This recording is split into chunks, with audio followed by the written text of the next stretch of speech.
gaurkoan teoria pizkatxo.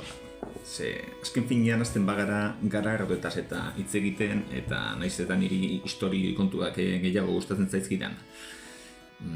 Garagardoaren ezaugarriak bera baino, askotan, teknizismo horietara eta heldu beharren izango gara. Beraz, gaurkoan garagardoen familian dauden hiru adarrak. Hiru adarretaz hitz egingo dugu. Hau da, garagardo guztiak, ez dakit, atzo orbitalaikan egin zen ikusten txakurren programa berezia zuten. Desenteko gauza bitxikileak eta txakurretan hainbate arratza ditugun bezala, garagardoetan, printzipioz, hiru familiatik datoz, garagardo tipologia, guzti hori. Garagardo mota asko daude, gero eta gehiago, alde batetik 70. hamarkadan, pasaden mendeko 70. hamarkadan, Estatu Batuetan garagardo artisautza jaio zenean, hauek egin zuten lehenengoa izan zen, garai bateko estilo zaharrak asko eta asko berpiztea. Eta horretxegatik, estilo berrien artean eta garai bateko estiloen artean, eta gaur egunean, edo garai hartan, 2010an, Estatu Batuetan, 1970an, baino, badakizue, Europa Mediterraneora, Estatu Espainolera, 2010an heldu zela gutxi gora bera, 2008, 2010, naizta, hortan ere Euskaldunak, esan beharra daukagun, aintzindariak izan ginen. Baina hortaz hitzen dugu, beste baten Euskal Herriko garagardoen historia aipatzen dugunean. Gaur esaten duenentz, tipologia asko daude, alde batetik, berezkoak ditugunak. Gainera, ni esan dezakegu, 80.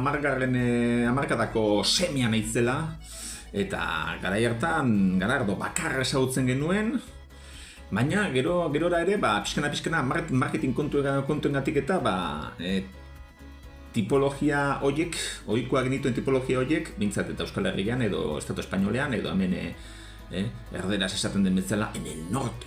Ez dakit nongo iparraldea izango ganegu, baina, badakitzu Euskal Herriko iparraldea, bizkaitarrak ez garela, iparralde hortako parte.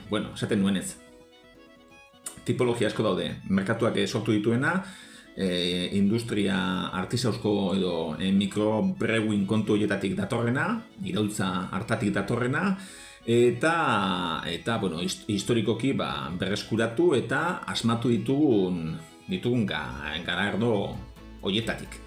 Eta gaurkoan, simplifikatzeko, hiru familietaz jardungo dugu. Eta guretzako ezagunena, Lager familia izango litzateke. Lager, L-A-G-E-R. Eta alemanieratik datorren hitza izaki, badakizue E-R azken hori ahoskatzen dela. Horretxegatik, ez dugu lager esan behar, baizik eta laga. Eta antza denez ere, asturiarrek esaten duten bezala, ez dakite, izan daiteke, hitz beretik etortzea, lagar, eta lager hori erlazionatuta daude. Azken finean ere, lagerritzak edo lagaritzak aipatzen du bertuan Alemaniako baserrietako, azpiko, edo pixurik basueneko, garagardoa egiten zen tokia, eta, egin bakarrik ez, gorde ere baita. Normalean, ingurumen hotz batean, aipatu genuenez, garagardo hori ez kaltetzeko.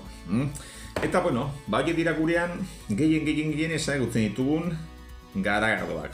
Aipatzen dugunean, edo esaten dugunean aputxoat mespretsuarekin, garagardo industriala, ohikoan, lagerretaz hitz egiten dugu, naizta beste estilo guztiak ere industrialek izan, bestela, gauza bat da, artisauskoia gaur egunean, etxean egiten balde batekin egiten duzun garagardoa da. Hori bai, baina beste guztiak industriala dira. Eta ondo dago industrialak izatea, horrek ez nahi du zaporeak eta ez dira aldatzen, eta garagardoak ez dira kaltetzen. Eta ardoen inguruan olako kontu batzu ditugu, biodinamika, ekologikoak eta olako kontuekin, eta, bueno, hortan ere, beste zerrendan, goko guainen, sartuko gara kontu horietxekin ere, bai. Baina, bueno, en principio segetik ditzen diogu lagerrari industriala, da berez, lagerra asko, edo laga asko desarrollatu zelako, lehenengo hotz makinak asmatu zirenean. Horiek nik uste, frantses batek asmatu zituela 1850ko hamarkadan, eta egia esateko, edo egiari zor, esan beharra dugu hortxegatik, bai garagardo industria, izotz industria eta refreskoren industria oso lotuta daudela eta fabriko horietatik sortu zirela hirurak, industria, bueno, parkatu, temperatura edo hotza kontrolatu zezaketen fabrika haietatik.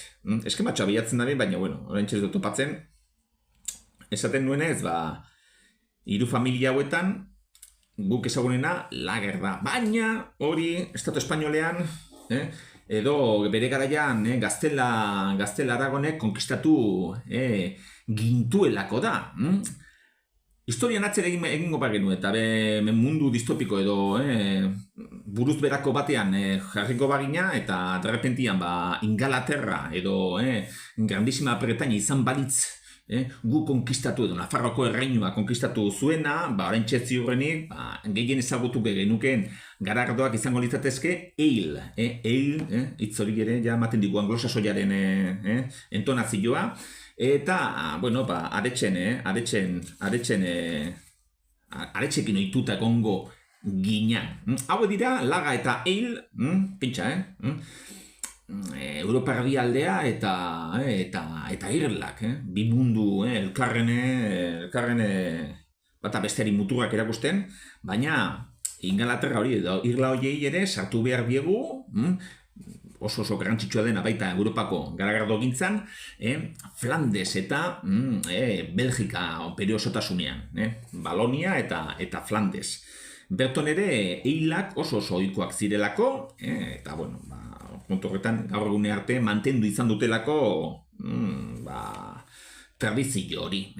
Abadiako edo monastegietako ohikoan hori trapensiak dira bakarrik, baina bueno, Alemanian ere, Beistefana eta beste guzti horiek ere jarritzen dute abadietan edo monastegietan egiten garagardoa. Baina bueno, guk hemen ezagutzen ditugunak ohikoan dira, Flandriako trapista, trapenses, izeneko monje horiek edo apez horiek. Eta horiek hil dira, ez dira laga, baizik eta hil dira. Haben hementxe, ez dut esan aukitzen, hemen hartu dut. Bueno, lehenkoan aipatzen genuen ez, Oktoberfesteko edo Munich Helles sortu zuen bienatik zetorren estiloa, biena lager, eta hori ikusten duzuen nola, lager hauek horiska diren eta guretzat, igual ohikoena, beste hitz bat etortzen zaigu, Pilsner edo Pilsener edo Pils, horiek ere Alemania eta datorren kontu bada, naizta jatorria Txekian izan, hori jakin badakizue. Baina, bueno, laga, hauek nabarmentzen dira alde batetik, hartzidura, hori ere apuntatu, hartzidura, fermentazioa, euskara teknikoan, fermentazioa, hartzidura egiten dutelako, fermentadorian erdiko aldean edo. Hau esan genuen, printzipioz, garagardoak legamia batetik datozela danak, baina bere garaian, Alemania edo Europa erdialdean, hotzarekiko, hotzarekin ohitu zen mutazio bat izan genuen, eta hortik sortzen da antzadenez Pastorianus izeneko beste saccharomyces bat, beste legamia bat. Naizta esaten duten Pastorianus horrek jatorria izango lukeen, ozeanoaren beste aldean, Txileko zonaldean, edo, dena dela Ameriketako ego hemisferioan, ego aldean. Txile, Argentina hor, otzo handia dagoen tokila, hor sortu zela mutazio hori, eta gero ez dakitela nola, derrepenten Europan agertu zala, Europa erdialdean, bueno, Alpen kontaktuan, eta Alemaniako edo Bavirako zonalde hotzoiekin kontaktuan, eta berton, zizirela hauek, hori, fermentadorian, erdiko aldean, egiten, hartzidura, egiten duen, legami horrekin, lanean. Eta, hauek, azken finean, asko errazten ziren, kontu horiek, lehen esan dugunez, Alemanian ohikoena, martxo aldean, garagardoak egitea zan. Beraz, behin daukadu fermentadorantzeko bat, hor txikusten duzue, honetan hemen ez du adierazten, baina, hemengo aldean ingo luke, hor erdian, fermentazioa. Hor hasiko litzateke, gure legamiak lanean, pastorianos direnean, lager, lebadura direnean edo legamia direnean. Baina, hil familian, aserako haiek, horiek egitutena da, zuzenian, fermentadorian goiko aldean. Goiko aldean egiten dute, ardozaleak ere baldin bazarete, krianza biologikoak egiten diran, fermentazio biologikoak egiten diran bezalaxe, manzanilla eta jerezeko ardoekin, goiko aldean, manzanillan eta, jerezeko zea hortan, elbelo deitzen diote, uste dut, baina, honetan Krausen izena uste dute jasotzen duela alemanieraz, eta, hori esan nahi du, legami horrek, eguratxarekiko, ambienterekiko babesteko, sortzen duela horrelako babes bat, pusa ere badak iztu azkenean zoze infektatu zaigunean, pusa babes bat dela, berton, leukozitoak edo bakterioak akatzen dabilen hori, babesteko nolabait, edo gehiago ateratzeko, erreakzio bat. Eta honetan ere, legamiek erreakzio berdina egiten dute, kanpoko bakterioek eraso ez ditzaten, eta orduan eurek lasai euren lana egin, eta dakizue, legamien lana, azken finean, hoxe dela, azukrea, mosto batetik, edari azukredun batetik azukre hori jan, eta bitartean bi residu uzten dizkigute, bata, anhidro diosidoa, CO2, eta bestea, etanola, alkohola bera. Así que, cuidado, naizta, gero, gizakiok, destilazioa egiten ikasi egin nuen, legamiarik gabe, elegoke munduan, batetaki unibertsuan ere, elegoke alkohol molekula bat bera ere. Hori igual biologonen batek zuzenduko lidake, baina, printzipioz, legami sor diegu alkohola. Eta esaten nuenez, hori dia bi familien arteko ezberdintasun nagusiak. Bata, eil izeneko legami horiek, ez dakiten, bakterioekin kontaktu gehiago dute nolabait esateko. Lan egiten dute, bakterioek lan egiten duten temperatura berberean. 18, 17, 23 gradu bitartean, eta horrek esan nahi du, nolabait ere, euren lana ez dela hain efizientea, ez da hain garbia. Eta garagardo hauek, eil itxurako garagardo horrek, normalean, ezagunak dira, usai berezi batzuk usten dituztelako. Fermentazioak, legamiek usten dituzten usai ez gaindi, beste batzuk egoten dira, oso ezaguna adibidez, garigardoetan daukagun, platano usaia, hori oso ohikoa da, nahiko erraza gainera, usaintzen edo, Eta, horiek dira, igual, ejemplorik behinena. Baina, mentxe, hau da, Belgikako lako, 7-8 graduko guldenrak edo horrelako garagardo bat. Horiska baita, horiska esan behar dugu modaren kontuengatik dela, hauen normalean gorriskagoak ziren, bere garaian, eil izeneko garagardoiek, Ingalaterran ezagutzen baduzue, ziurrenik baietz, ikusten duzuen nola, gorriskak, marroiak, hori dira tonalitatea bertoko garagardoenak, brown male edo, ez dakit, peile hilo horiek ere, ez da peile ditzen dieten, gehienak ere nahiko naranja kolorekoak dira, peil bai, baina zera, hori gorriska bat, koloria duena, intentsitatea duena. Ez dira, Germaniatik eta etorri zitezkun pilsen haiek bezala oso zuritxoak. Kolore askorik gabe. Eta orduan, horiek dira Garagardo hauen bi ezaugarri.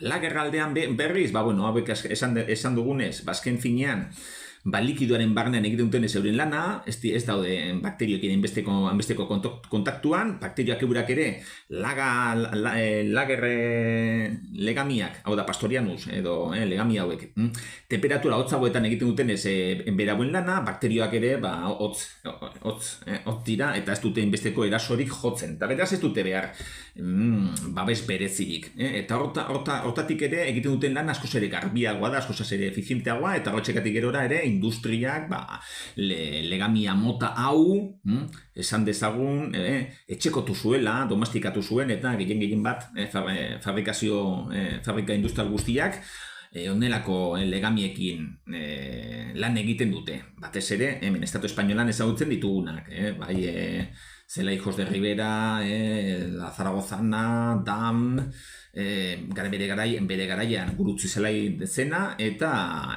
Mau eta San Miguel eta hauek. Horiek beti ere, egin izan dute bere lana, legamia tipologia honekin.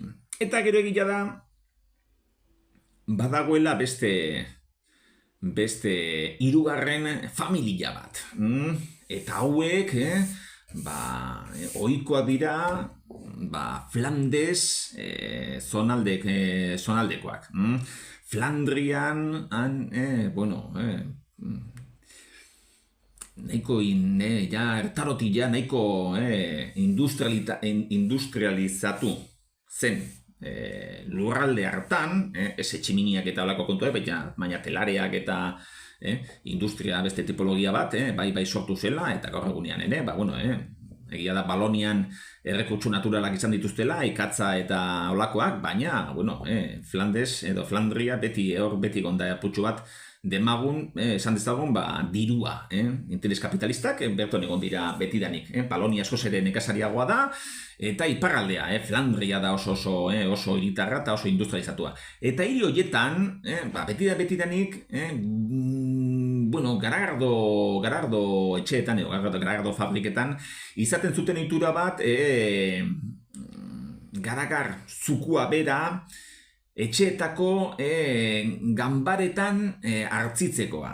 Berton egitea fermentazioa bainera handi batzuetan. Eta gainera, garai batean olako konturik eta etzan ezagutzen, orain ja injertuak ez, baina estarterra, zelan da estarterra, piedeku baditzen da ardotan. Kultibo batzuk egiten ditugu, legamienak, eta ja zuzenean garagardora botatzen ditugu. Garagar zukua hartzitzen hasteko. Hau Flandrian bere garaian, leku guztietan bezala noski, egiten zen manera natural batean. Baina hauek jarraitu izan dute elaborazio prototipiko hori mantentzen. Eta hori dira deitzen ditugunak legamia basatia. Zergatik basatia, ez bikingoen ondorengoa direlako, baizik eta ez ditugulako kontrolatzen. Gaur egunean egiten diren garagardo guztiak, legamia, tipologia, konkretu batekin egiten dira. Ardotan bezala, landaketa guztia dira klonak, klonaren klona, honetan ere, klonatzen joaten gara, edo kultiboak egiten joaten gara, legamien artean, txakurrak izango balera bezala. Sortzen zaigunean mutazio bat, mutazio hori erreproduzitzen danean, horretatik tiraka jarraitzen dugu, mutazio hori gelditu dadin, eta hortik ateratzen dira, boxer, tekel edo antzeko arrasa hainez berdina. Legamiekin antzeko parezido, berriz diote, naiz biologoa, baina, antzeko konturen bat egiten da legamiekin, eta saiatzen gara legami berezi batzuk sortzen, eta bakoitzak bere lan berezi bat egiten du. Bakoitzak baditu asoziatuta usain batzuk, edo lan egiteko efizientzia bat, edo askarragoak daude, gelduagoak daude, usai gehiago gusten dutenak, alako kontutxoak. Eta horretan horretxikatik, garagardozale bakoitzak erabiltzen ditu interesatzen zaizkionak ekonomikoki eta gero ere garagardoari berari usaia emateko. Eta horiek dira, Flandesen, Roja de Flandes, eta, badituzte hainbat denominazio, eta, esan dezagun, garagardo horietan askotan, izaten dela oso elementu adierazgarri bat, acetonak ez dakit deitzen den, acetobaster bakteria, hau da, daukate asko, vinagrean zaporea, ez askorik ez da ere, baina, nahiko zera izaten dira, amentxe. Eta ego ezagunena hemen Euskal Herrian, Estatu Espainolean, framboaz izeneko garagardo gorri bat, eta framboaz hori, hemen aipatzen denez, egiten da ere, fruitu horiekin kontaktuan. Eta horretxegatik ere,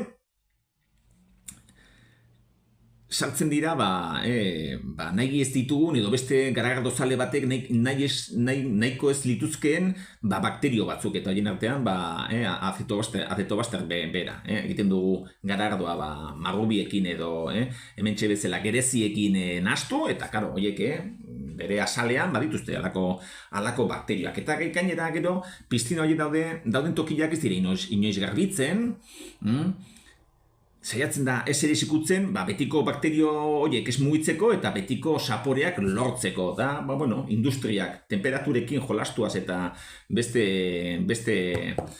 albide teknikoekin jolasteaz beti lortzen dute produktu berbera ateratzea, hauek ingurumena ez dute aldatzen, ez dute ikutzen, eta horretxekin lortzen dute piztina horretatik ateratzen den garagardoa betiko zaporea izatea.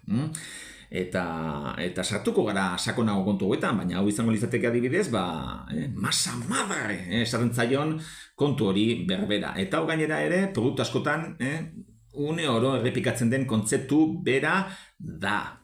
Jerezeko ardoetan, solera kontu hietan ere berdina gertatzen da. Baina, esaten duenez, gaurkoz, utzi egingo dugu, hotz egiten du kanpoan, hotz egiten du, eta bizikletia ere, hemen txelo gau eskegita, honek, orain ja, 15 egun ez duela errepidirik eta